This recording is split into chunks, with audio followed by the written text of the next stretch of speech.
नमस्कार, India news देख रहे हैं आप। मैं हूं आपके साथ आकांक्षा राजपूत। बुलेटिन की शुरुआत इस वक्त की बड़ी खबर से करेंगे। सिद्धार्थनगर से बड़ी जानकारी आप तक पहुंचा देते हैं, जहां पर जमीन विवाद में बुजुर्ग की हत्या का मामला सामने आ रहा है। हथपरा गांव को एक पक्ष ने चारों तरफ से घेर लिया। गाड़ियों से पेट्रोल निकालकर घरों में आगजनी भी की गई। हालांकि पुलिस ने लाठीचार्ज किया है। इस स्थिति को देखते हुए भारी पुलिस बल भी तैनात किया गया है। अभी भी स्थिति तनावपूर्ण बनी हुई है। मौके पर आला अधिकारी मौजूद है। त्रिलोकपुर थाना इलाके के हथपरा गांव का यह मामला बताया जा रहा है। बड़ी खबर से आपको रूबरू करा रहे। एक पक्ष ने चारों तरफ से घेर लिया है गांव को। गाड़ियों से पेट्रोल निकालकर घरों में आगजनी की है। जिस तरह की स्थिति बनी उसको देखते हुए भारी पुलिस बल तैनात किया गया है। पुलिस ने हालांकि लाठीचार्ज भी किया है। जमीन विवाद का यह पूरा मामला, और आप ये तस्वीरें भी देख सकते हैं, उस वक्त की तस्वीरें जब यह स्थिति बेकाबू होती हुई भारी पुलिस बल तैनात किया गया है। इस स्थिति को देखते हुए एक पक्ष के लोगों ने कई घरों में आगजनी भी की है। हालांकि इसमें एक बुजुर्ग की हत्या भी हो गई है। बड़ी खबर से हम आपको रूबरू करा रहे हैं। सिद्धार्थनगर की ये तस्वीर आप देख सकते हैं कि किस तरह से घरों में आगजनी की गई है। मौके पर आला अधिकारी मौजूद हैं, लेकिन अभी भी हालात तनावपूर्ण ही बने हुए हैं। त्रिलोकपुर थाना इलाके के हथपरा गांव का दरअसल ये मामला बताया जा रहा है। सिद्धार्थनगर से ये तस्वीरें आपकी टीवी स्क्रीन पर। यह जमीन विवाद का पूरा मामला है और इसी में एक बुजुर्ग की हत्या भी हो गई है। बड़ी खबर इस वक्त सिद्धार्थनगर से, और उसकी तस्वीरें भी आपकी टीवी स्क्रीन पर। किस तरह से भारी पुलिस बल तैनात किया गया है, यह आगजनी की तस्वीर आप देख सकते हैं। कई घरों में आगजनी की गई है। गाड़ियों से पेट्रोल निकालकर कई घरों में आगजनी की गई, और जिस तरह के हालात बने उसी को देखते हुए भारी पुलिस बल भी तैनात किया गया है। इस वक्त भी हालात तनावपूर्ण बने हुए हैं। पुलिस ने लाठीचार्ज तक भी किया है। चारों तरफ से एक पक्ष ने हथपरा गांव को घेर लिया। उसके बाद कई घरों में आगजनी की गई। मौके पर भारी पुलिस बल तैनात किया गया है। गाड़ियों से पेट्रोल निकालकर आगजनी की गई। हालांकि यह जमीन विवाद का मामला बताया जा रहा है, जिसने खूनी संघर्ष का रूप ले लिया और एक बुजुर्ग की हत्या तक हो गई है। हथपरा गांव का यह मामला बताया जा रहा है। मौके पर आला अधिकारी मौजूद हैं।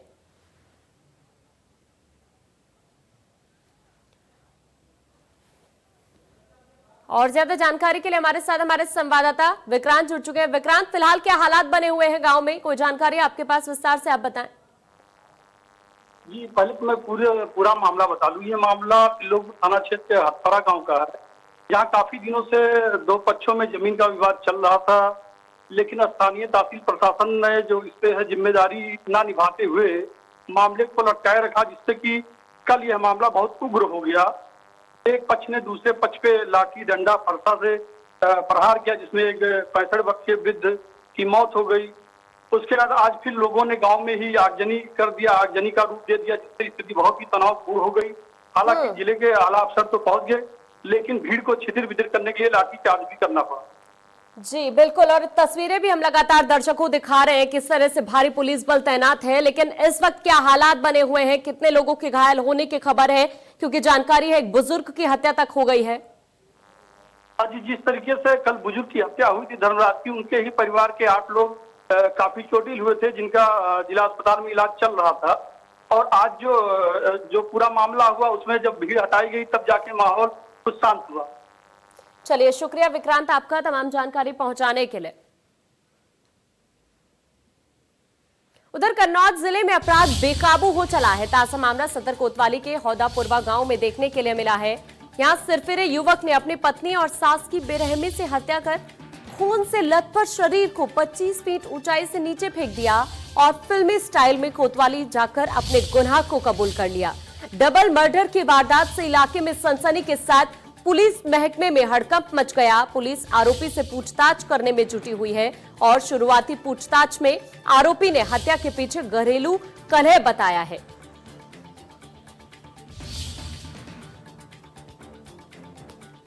हालांकि इस मामले को देखते हुए पुलिस ने आरोपी को गिरफ्तार जरूर कर लिया है। ये युवक जिसने अपनी पत्नी और सास को मौत के घाट उतार दिया है और खुद जाकर थाने में अपने गुनाह को कबूल किया है। डबल मर्डर से इस वक्त हड़कंप जरूर मचा हुआ है इलाके में। अपनी ही पत्नी को मौत के घाट उतार दिया है। 25 फीट ऊंचाई से इस शख्स ने शव को फेंक दिया है। और ज्यादा जानकारी के लिए हमारे साथ हमारे संवाददाता कुलदीप दीक्षित जुड़ चुके हैं। कुलदीप, क्या कुछ था ये पूरा मामला? जी, मैं आपको बता दूं, जो युवक था उसकी 6 साल पहले शादी हुई थी कानपुर देहात से। जब से शादी हुई है कुछ दिन अच्छे चले, उसके बाद में आपस में छोटी छोटी बात पर झगड़ा होता रहा। यही हुआ कि 2 दिन पहले उसकी औरत अपने मायके गई थी, मायके से अपनी माँ को लेके आई थी। तो कल दोपहर में आके कुछ कहा सुनी हुई, जिससे मामला तूल इतना पकड़ा गया कि युवक ने हथिये से उनको पहले ऊपर हमला किया और फिर करीब 25 फीट ऊपर 2 मंजिला मकान से फेंक दिया, जिससे नीचे मृत हो गई। और खुद जाके पुलिस में जाके बोला कि हमने अपनी औरत और सास को मार, खुद जाके सरेंडर हो गया है। जी, और पूछताछ लगातार पुलिस कर रही है। क्या जानकारी वहां से आपको मिली है फिलहाल? जी, पुलिस के अधिकारियों की माने कि उनकी आपस में जो कलह थी, छोटी छोटी बात को लेके, पैसे को लेके छोटे छोटे झगड़े होते, उनकी वजह से आपस में करीब शादी के 6 साल हो गए थे, लेकिन आपस में पति पत्नी की कभी नहीं बनी। इसी कारण उसने कल तंग आके धार हथियार से हमला कर दिया और दोनों की मृत्यु हो गई। जी, चलिए, शुक्रिया कुलदीप आपका तमाम जानकारी पहुंचाने के लिए।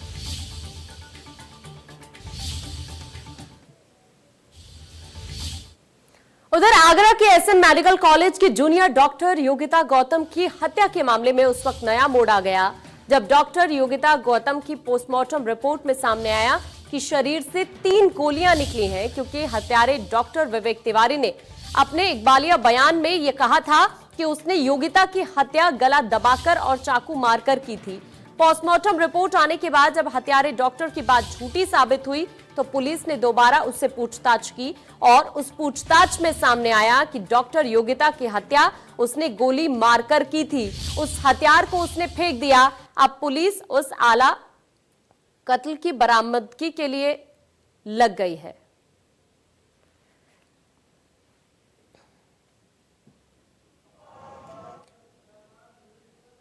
वहीं आगरा में इंडिया न्यूज संवाददाता ने मामले का जायजा लिया। देखें।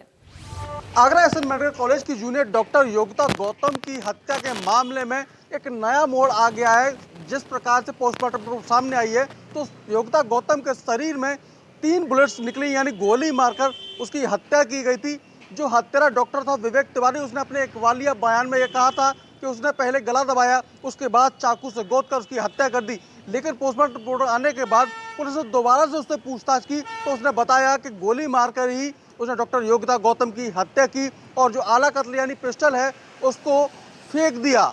अब उस पिस्टल को तलाशने में पुलिस जुटी हुई है। Sanjay Singh, India news, Agra. किसानों को समय से यूरिया न मिल पाने और उसकी कालाबाजारी रोकने के लिए आज सुल्तानपुर में कांग्रेसियों ने प्रदर्शन किया। इस दौरान कांग्रेसियों ने जिलाधिकारी को संबोधित ज्ञापन भी सौंपा और किसानों को यूरिया उपलब्ध कराने और बिजली की कटौती बंद करने की मांग की। कांग्रेसियों ने जिला अध्यक्ष अभिषेक राणा की अगुवाई में कांग्रेस कार्यालय पर प्रदर्शन किया। इस दौरान कांग्रेस ने किसानों को समय से यूरिया उपलब्ध कराने और कालाबाजारी रोकने के साथ साथ सिंचाई के लिए समय से बिजली की आपूर्ति करने की मांग की। वहीं गोरखपुर में भी कांग्रेस कार्यकर्ताओं ने भी सरकार के लिए हल्ला बोला। ये तस्वीर उस वक्त की जब इन लोगों की तरफ से ये विरोध प्रदर्शन किया गया। नहीं चलेगी, नहीं चलेगी। किसान विरोधी है सरकार, नहीं चलेगी, नहीं चलेगी। वहीं लखीमपुर खीरी के दुधवा नेशनल पार्क में आजकल जंगली दुर्लभ वन्य जीव जंतु भी बाढ़ की मार झेल रहे हैं। पार्क में वैसे तो बाघ, हाथी, भालू और गेंडों के अलावा दुर्लभ जीव जंतु पाए जाते हैं, लेकिन बारिश के साथ पहाड़ी इलाकों की नदियों से आ रहे पानी ने पार्क में बाढ़ की हालत खड़ी कर दी है। इसमें बाढ़ में 2 राइनो भी देखे जा सकते हैं कि किस तरह से पार्क में पानी भरा हुआ है। इसमें राइनो घूम रहे हैं। इस पार्क में एक सींग वाले 38 गेंडे हैं जो खुले तौर पर घूमते हैं। ये 2 राइनो की तस्वीर आप अपनी टीवी स्क्रीन पर देख सकते हैं। बाढ़ की मार ये जानवर झेल रहे हैं।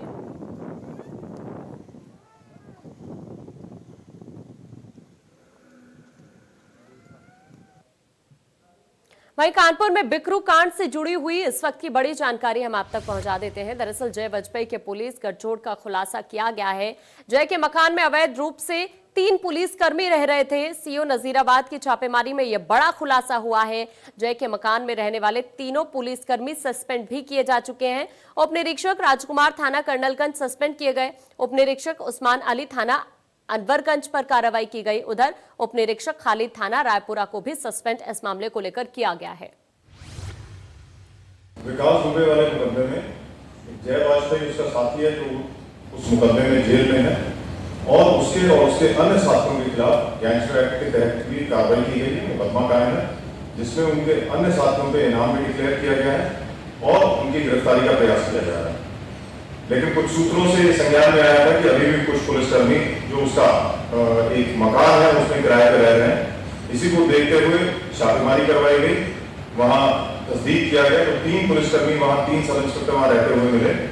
उनके खिलाफ रिपोर्ट लेके उनके खिलाफ कार्रवाई की जा रही है और तीनों को तत्काल प्रभाव से निलंबित कर दिया गया है और एसपी गश्त को उसकी जांच की गई है कि किस तरह के संबंध उनके थे और इसके अलावा और भी अगर कोई पुलिसकर्मी जिसका अपराधियों के साथ गठजोड़ होगा उसके खिलाफ बहुत सख्ती से कार्रवाई की जाएगी।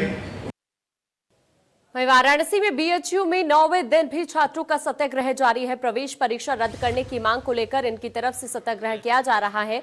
विश्वविद्यालय प्रशासन ने छात्रों का हालचाल तक भी अभी तक नहीं जाना। अधिष्ठाता कार्यालय पर धरने पर ये छात्र बैठे हुए हैं। बीएचयू में 24 अगस्त से प्रवेश परीक्षाएं शुरू होंगी जिसको रद्द करने की मांग इन तमाम छात्रों की तरफ से की जा रही है।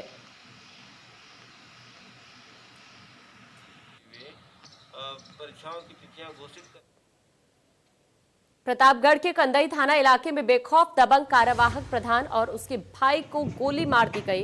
देवजानी गांव में बाइक से आए दबंगों ने गोली मारी है। थानेदार विनोद यादव से ये थाना नहीं संभल रहा, गंभीर हालत में दोनों प्रयागराज रेफर किए गए हैं। राजनीतिक रंजिश में ये हत्या का प्रयास किया गया। बुधवार को सोना व्यापारी से लाखों की लूटपाट भी हुई थी। नए एसपी अनुराग आर्य ने थानेदारों को हिदायत दी थी उसको लेकर भी, लेकिन एक और घटना फिर से सामने आ गई है।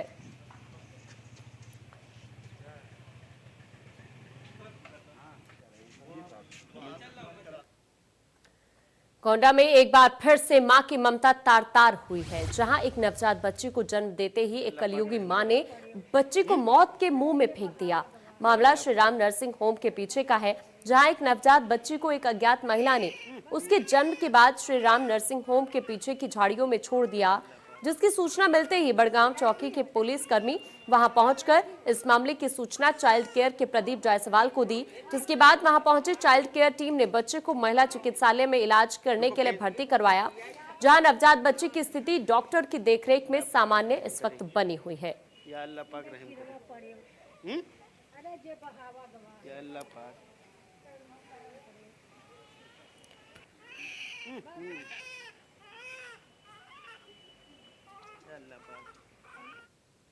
वहीं सीतापुर में नाली निर्माण को लेकर 2 पक्ष आपस में भिड़ गए। खूनी संघर्ष में एक बुजुर्ग की मौत हो गई।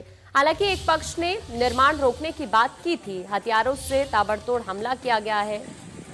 नाली को लेकर कोर्ट से फैसला भी आना था, फैसले से पहले ही बुजुर्ग की हत्या की जाती है। महमूदाबाद कोतवाली इलाके का यह मामला बताया जा रहा है। एक पक्ष ने निर्माण रोकने की बात की थी और उसके बाद इस तरह का यह हमला किया गया जिसमें एक बुजुर्ग की मौत हो गई है। नाली निर्माण का यह पूरा मामला जिसको लेकर ये 2 पक्ष आपस में भिड़ गए और इस खूनी संघर्ष में एक बुजुर्ग की मौत हो गई है।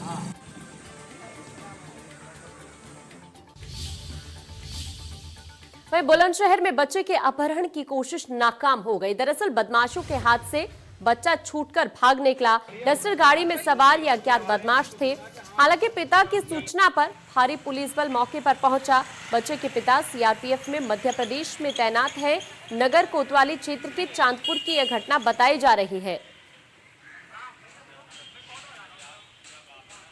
डस्टर गाड़ी में अज्ञात ये बदमाश सवार थे। अपहरण की कोशिश की गई इस बच्चे के, लेकिन बच्चा इनसे छूटकर भाग निकला। ये कोशिश नाकाम होती हुई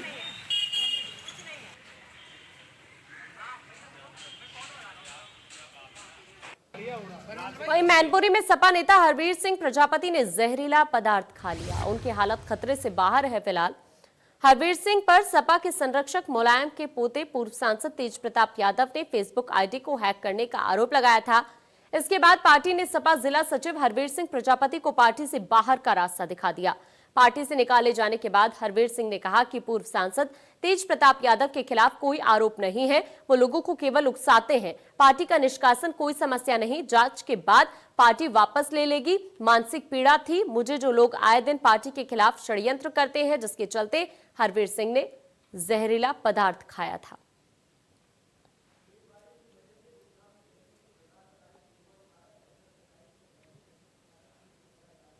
वहीं सीतापुर में करंट लगने से पिता और पुत्र झुलस गए। करंट लगने से बेटे की दर्दनाक मौत हो गई। करंट लगने से तार में चिपके बेटे को छुड़ाने दरअसल पिता पहुंचे हुए थे। बेटे को तार से चिपका देख पिता परेशान हो गए थे, जिसके बाद उन्होंने ये कदम उठाया। गंभीर रूप से झुलसे पिता को सीएचसी में भर्ती कराया गया है। महमूदाबाद कोतवाली इलाके के सिहारू खेड़ा गांव का ये मामला बताया जा रहा है। इस वक्त कोहराम मचा हुआ है। बेटे की दर्दनाक मौत हो गई और उसी को बचाने वो पहुंचे थे, लेकिन वो भी झुलस गए और इस वक्त अस्पताल में उन्हें भर्ती कराया गया।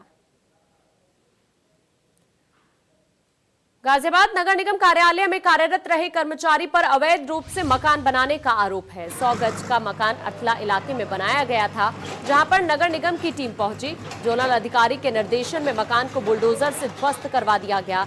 आपको बता दें कि अवैध मकान का मालिक छोटे लाल पहले नगर निगम में बतौर माली काम किया करता था। आरोप है कि उसी दौरान मिलीभगत करके उसने नगर निगम की जमीन पर अवैध कब्जा कर लिया, जिस पर मकान बना लिया गया। वहीं छोटे लाल ने दलील दी है कि उसने ये मकान आलोक नाम के व्यक्ति से खरीदा था। हालांकि नगर निगम के अधिकारी का कहना है कि कोई केस नहीं चल रहा है। लाखों रुपए के नगर निगम की संपत्ति पर अवैध कब्जा करके उस पर मकान खड़ा किया गया था।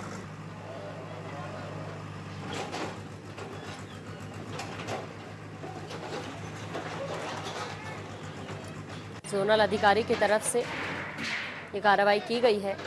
नगर निगम की जमीन पर यह अवैध निर्माण किया गया था। गोंडा में 3 तलाक का मामला सामने आया है। चौक बाजार के चूड़ी गली में एमए पास महिला का निकाह 2012 में सीतापुर के काजी टोला लंबौर में हुआ था। मदरसे के मुफ्ती अब्दुल अजीज मजहरी के शिक्षक बेटे से धूमधाम से निकाह किया गया था। निकाह के 2-3 दिन बाद ही ससुराल वालों ने दहेज और खातिरदारों को लेकर ताने देना, मारना, पीटना शुरू कर दिया, जिसको लेकर पिछले साल ससुराल के लोगों ने खुद गोंडा आकर समाज के सामने तलाक दे दिया था। महिला अपने 5 साल के बेटे और 3 साल की बेटी के साथ मायके में रह रही है। अब पीड़िता का कहना है कि मेरे 2 बच्चों की जिंदगी बर्बाद हो गई है। कानून तलाक को नहीं मानता है, मुझे न्याय मिले।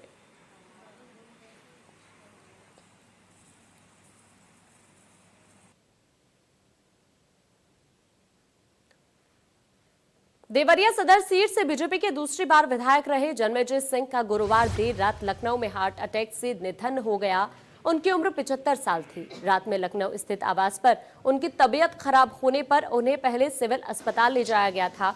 वहां हालत बिगड़ने पर डॉक्टर ने उन्हें लोहिया संस्थान रेफर कर दिया था, जिसके बाद मेडिसिन विभाग के डॉक्टरों ने उन्हें देखा और कार्डियोलॉजी विभाग रेफर कर दिया। लोहिया संस्थान के प्रवक्ता और एमएस डॉक्टर विक्रम सिंह के मुताबिक पेसमेकर लगाने के दौरान ही उनकी मौत हो गई। देवगांव स्थित उनके आवास पर भारी संख्या में बीजेपी कार्यकर्ता और समर्थक उनके आवास पर पहुंचकर श्रद्धांजलि उन्हें दे रहे हैं। विधायक का पार्थिव शरीर उनके आवास पर पहुंच चुका है।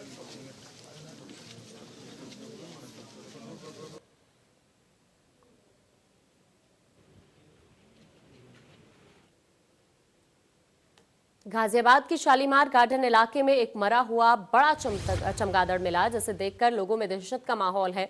लोगों ने इसका वीडियो भी बनाया और नगर निगम को सूचना दी। सफाई कर्मियों द्वारा चमगादड़ को मौके से हटा दिया गया है। किसी को समझ नहीं आ रहा कि कोरोना काल में अचानक से ये चमगादड़ रिहायशी कॉलोनी में कैसे आया। चमगादड़ का आकार सामान्य चमगादड़ की तुलना में काफी बड़ा है, जिससे ये विषय इलाके में चर्चा का विषय लगातार बना हुआ है।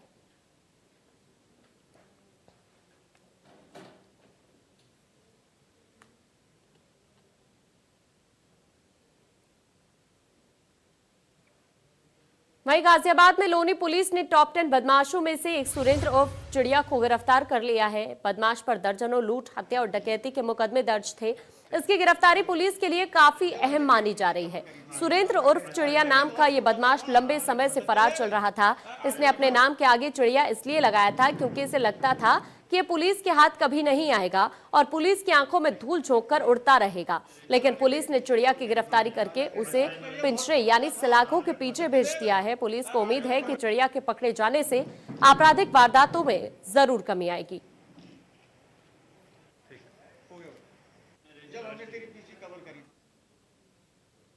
प्रधानमंत्री नरेंद्र मोदी ने देश को आत्मनिर्भर बनने का आह्वान किया तो गांव में रहने वाली महिलाओं के भी कदम गांव से बाहर निकलकर बाजार में तेजी से बढ़ने को तैयार हो गए। तो सोनभद्र के जिलाधिकारी ने भी उत्साहित होकर इनके कदमों को गति देने के लिए एक नया रास्ता तैयार कर दिया। कोरोना संकट में जहां एक और लोगों के रोजगार बंद हो गए थे, वहीं ग्रामीण महिलाओं को आत्मनिर्भर बनाने के लिए स्वयं सहायता समूह के माध्यम से महिलाओं द्वारा निर्मित 120 प्रकार के उत्पादों की बिक्री के लिए सोन बाजार के नाम से एक कॉम्प्लेक्स खोल दिया गया, जिसका उद्घाटन करके जिलाधिकारी ने पीएम मोदी के आत्मनिर्भर अभियान को एक नई दिशा दी है।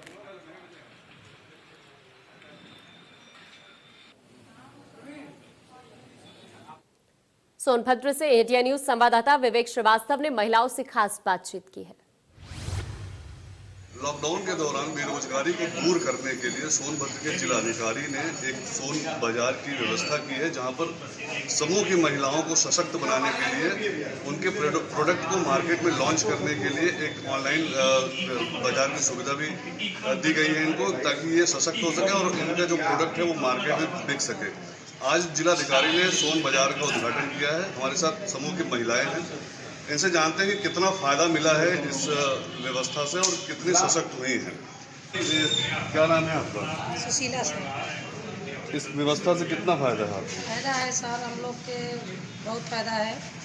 ठीक है, लेकिन लॉकडाउन में जैसे हम लोग चला रहे हैं, लेकिन फायदा तो ये है। आने वाले समय में आने वाला समय में अच्छा भी होगा। अब आप लोग को दुकान भी मिल गई है। जी सर, दुकान मिल गई है हम लोग के।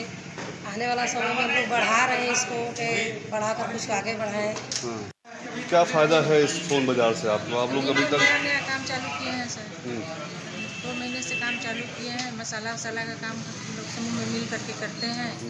तो दुकान पे नहीं बिक रहा था, लॉकडाउन में दिक्कत था, तो हम लोग सोन बाजार में दे दिए। यहाँ से बिक जाता है तो हम लोगों को पैसा उस अनुसार मिल जाता है। तो जिस तरह से बेरोजगारी का माहौल था लॉकडाउन में, तो अभी कितनी राहत है आप लोगों को? 110 मिल जाता है। मिल जाता है। पहले क्या था? पहले कुछ नहीं था, आदमी लोग घर पर बैठ गए, बेरोजगारी था। हम लोग घर में बैठे बैठे समूह के माध्यम से ये काम चालू किए। बिल्कुल, आपने सुना कि किस तरह से समूह की महिलाएं कह रही हैं कि बेरोजगारी का आलम था पहले, और लॉकडाउन में तो और भी इनकी कमर तोड़ दी थी, लेकिन सोन बाजार के लॉन्च होने के बाद इनको एक वजह मिली है अपनी ज़िंदगी को सुचारू रूप से चलाने के लिए। निश्चित तौर पर जिला प्रशासन की ये पहल इन महिलाओं को सशक्त भी करेगा और प्रधानमंत्री के आत्मनिर्भर भारत अभियान को भी मजबूती लाएगा। विवेक श्रीवास्तव, इंडिया न्यूज। चलिए, फिलहाल इस बुलेटिन में इतना ही। देश दुनिया की बाकी खबरों के लिए आप बने रहिए हमारे साथ।